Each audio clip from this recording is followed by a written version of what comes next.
ഇന്നൊരു chilli egg ഉണ്ടാക്കാം. രാവിലത്തെ തിരക്കിലൊക്കെ പെട്ടെന്ന് ഉണ്ടാക്കാവുന്ന ഒരു ഡിഷായത്.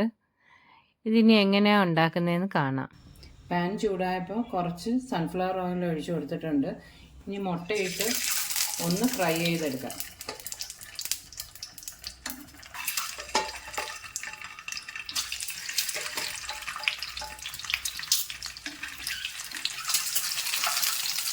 ഒന്ന് ഫ്രൈ ആയാൽ മതി.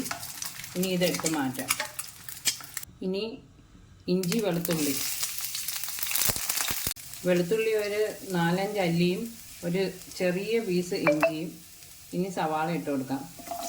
ഒരു സവാള, 2 പച്ചമുളക്, ഒരു ക്യാപ്സിക്കം. ഇനി കുരുമുളക് പൊടി ഇട്ട് കൊടുക്കാം. ഇനി സോസ് ഒഴിച്ചു കൊടുക്കാം. ടൊമാറ്റോ സോസ് ഒഴിച്ചു കൊടുക്കാം. ആദ്യം ചില്ലി സോസ്, കുറച്ച് സോയാ സോസ് ഒഴിച്ചു കൊടുക്കാം. കുറച്ച് റെഡ് ചില്ലി സോസ് കൂടെ ഒഴിക്കാം.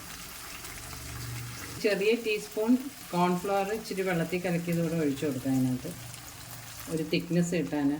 സോസിനൊക്കെ ഉപ്പുണ്ട്, എന്നാൽ ഒരു ശകലം ഉപ്പിട്ട് കൊടുക്കാം. ഇനി നേരത്തെ ഒന്ന് ഫ്രൈ ചെയ്ത് വെച്ചിരിക്കുന്ന മുട്ട കൂടെ ഇട്ട് കൊടുക്കാം. ഇത്രയേ ഉള്ളൂ. ചില്ലി എഗ്ഗ് റെഡി ആയിട്ടുണ്ട്. ചില്ലി എഗ്ഗ് പെട്ടെന്ന് ഉണ്ടാക്കാം. എല്ലാവരും ഒന്ന് ട്രൈ ചെയ്ത് നോക്കണേ.